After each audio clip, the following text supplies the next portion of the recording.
Picture a kitchen table, oak finish, slightly worn. Coffee cups stacked near the sink. It's Tuesday evening.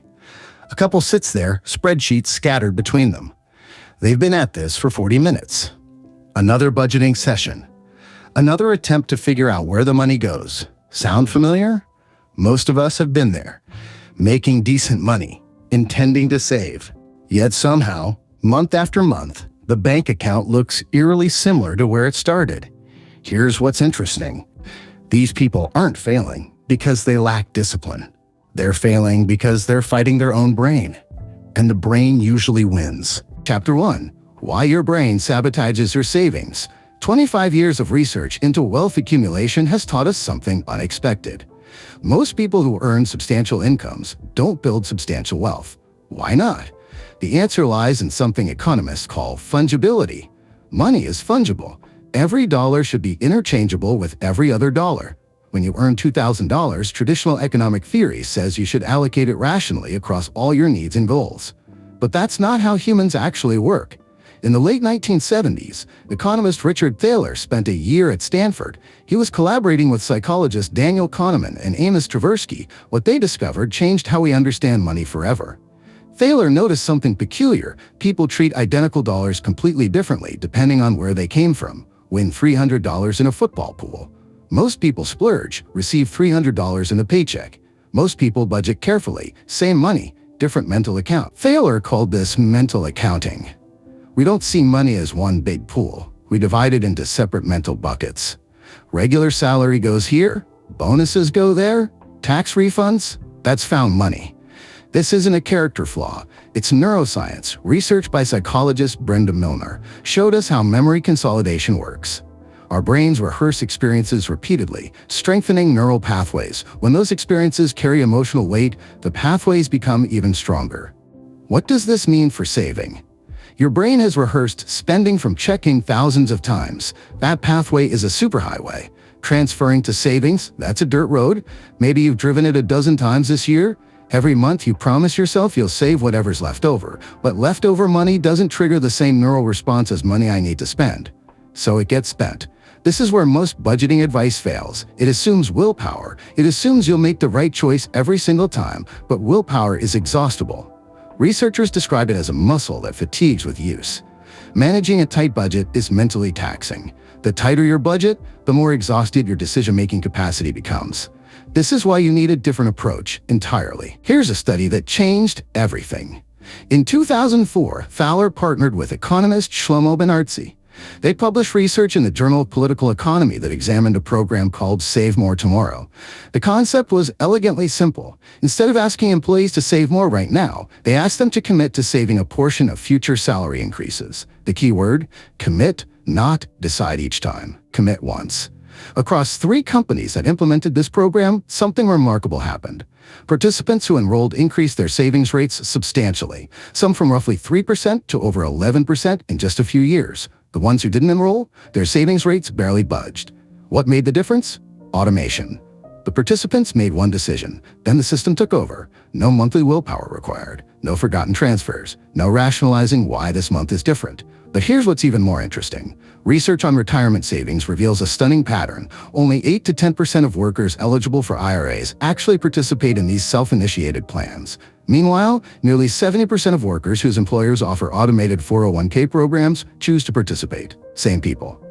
Different system. When you must actively decide to save, you face transaction costs. You face decision fatigue. You face every impulse purchase screaming louder than your long-term goals. When saving happens automatically, those obstacles vanish. This insight gave rise to what behavioral economists call choice architecture, designing systems that make the right choice easier than the wrong choice. Think about organ donation. Countries where people must opt in to donate have participation rates around 15%. Countries where people must opt out, participation rates exceed 99%. Same people, different default. Your savings need the same advantage. Traditional advice tells you to pay yourself first. Set aside savings before anything else. That's good advice, but it's incomplete. Here's what nobody tells you. One transfer isn't enough. Research on mental accounting reveals something fascinating. When you lump all your savings into one account, your brain sees it as one big fungible pool, and fungible money gets spent. But when you divide money into separate mental accounts, each with its own purpose, its own identity, Something shifts. Suddenly that money carries meaning. It has a job. This is where the 5 transfer rule comes in. Instead of one monthly transfer to savings, you create 5 automatic transfers. Each one goes to a different account. Each one serves a different purpose. Why 5? Research by psychologist George Miller in the 1950s identified what he called the magical number 7, plus or minus 2. That's the limit of what our working memory can handle comfortably. 5 accounts sits right in the sweet spot, enough to create meaningful separation, not so many that you feel overwhelmed. Here's how it works. Transfer 1. The emergency fund amount. 15% of net income. Purpose 3 to 6 months of living expenses. Frequency. Every paycheck automatically. This is your foundation. Without it, every unexpected expense becomes an emergency that derails your other goals. Research shows that households without emergency savings experience significantly more financial stress, and stress impairs decision-making.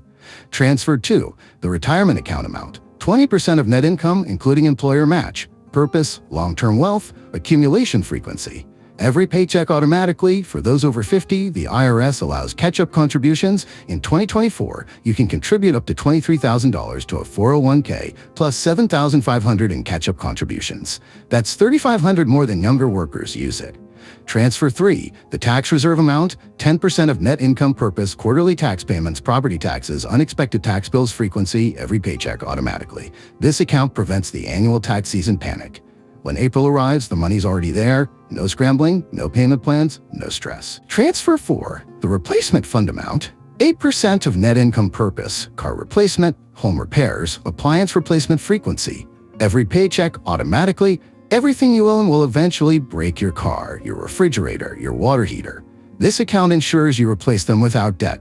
Transfer 5. The freedom fund amount. 7% of net income. Purpose, vacations, hobbies, experiences. Frequency, every paycheck automatically.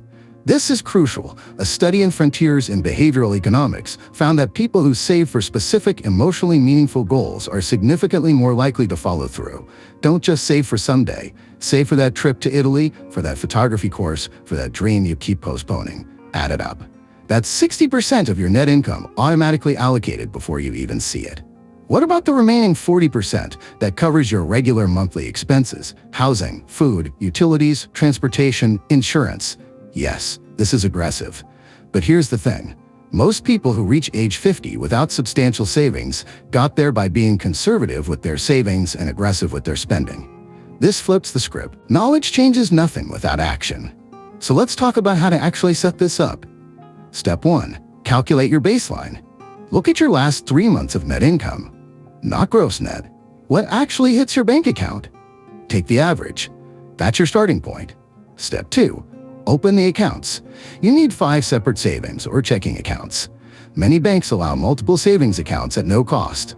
Online banks like Ally, Marcus, or Capital One 360 make this particularly easy. Name each account specifically, not savings account 2. Call it emergency fund or Italy trip 2026.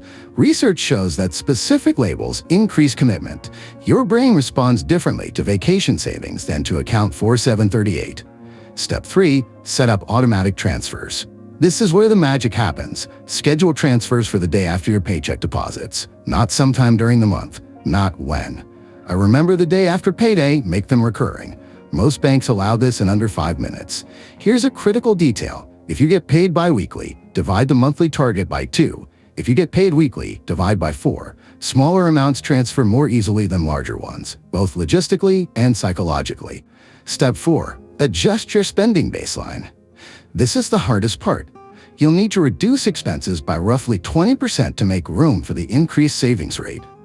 Where do you cut? Research on household spending reveals patterns. The average American household spends approximately 33% of income on housing, 16% on transportation, 13% on food, and 8% on entertainment. Start with the categories that show the highest variation between households: dining out, subscriptions, and what researchers call low-awareness spending, small purchases that individually seem insignificant but collectively drain hundreds monthly. Step 5. Implement guardrails.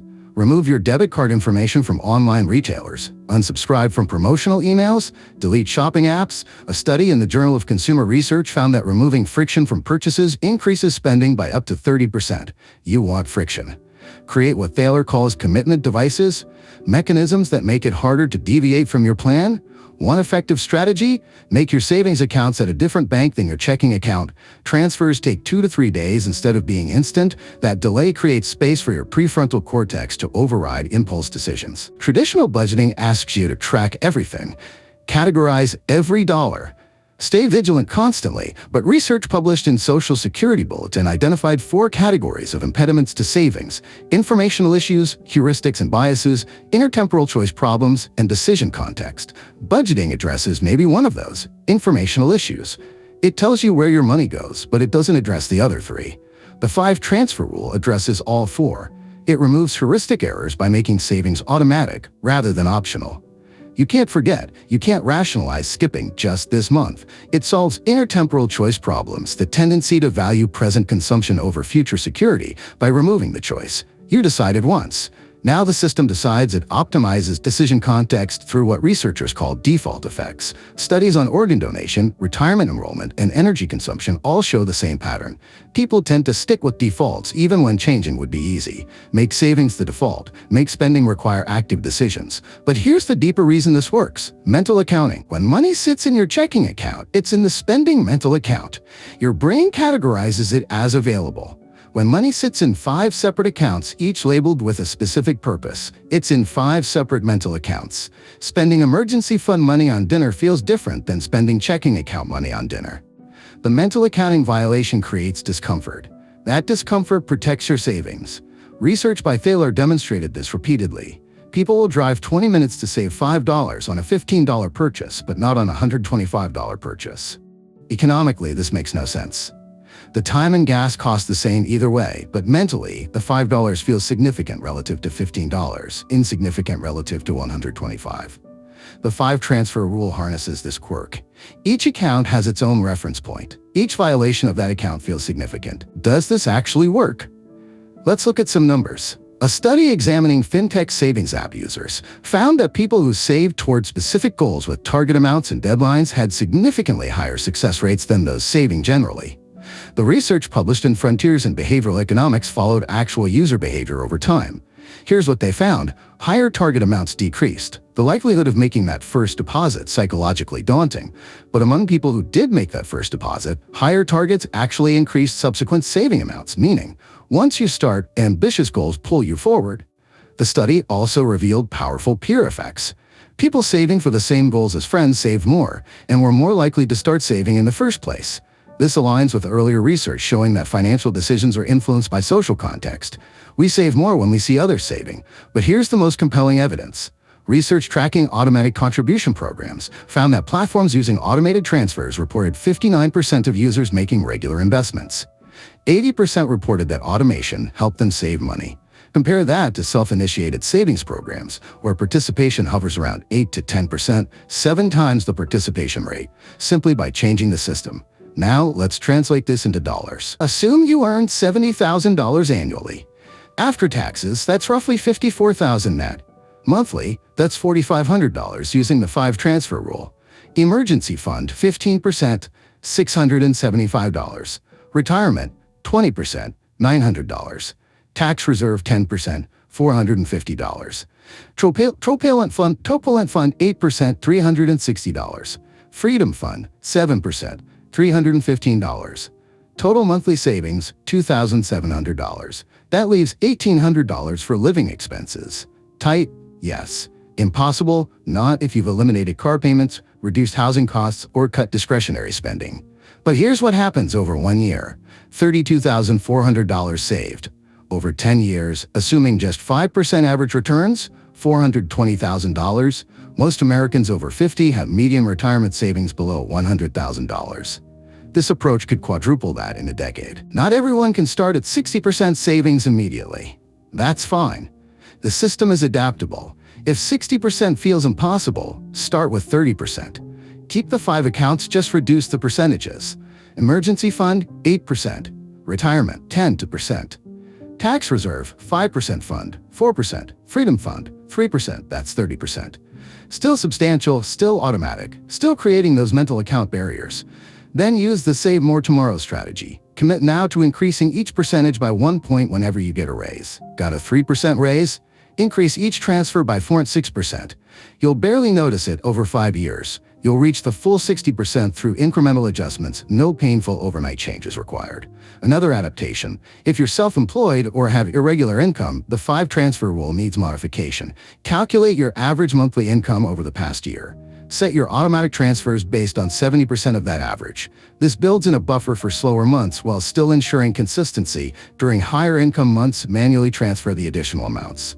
During lower income months, the automation continues at the reduced baseline. The key principle remains: automate the decision. Let's go deeper into why multiple accounts matter so much. Researchers call it narrow bracketing. When people evaluate each decision independently rather than as part of a comprehensive plan. Traditionally, this is seen as a bias, but the 5-transfer rule weaponizes it. When all your savings sit in one account, you evaluate withdrawal as one decision. Should I spend from savings? The answer often becomes just this once. When your savings sit in 5 labeled accounts, you evaluate withdrawal differently. Should I spend my Italy trip money on this impulse purchase? Much harder to justify. A study in the Journal of Marketing Research found that people with designated savings accounts for specific goals showed dramatically higher savings rates and lower withdrawal rates than those with general savings accounts. Why? Because the specific label created what researchers call goal shielding, protecting one goal from interference by other goals. Your checking account screams, "Spend me." Every purchase seems justified because the money's just sitting there. Your Italy trip account whispers, "Protect me." Every withdrawal feels like theft from future you. This is mental accounting working in your favor. There's another benefit.